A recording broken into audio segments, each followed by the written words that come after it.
the Lord's blessings magnified. The Lord's blessings magnified. Bakit? May tendency na ang problem ang mamagnify.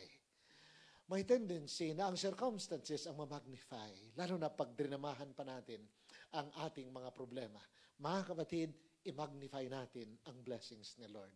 The mere fact that we are alive, the mere fact that we are still in good health, ay dapat i-magnify na natin si God dahil blessing yan.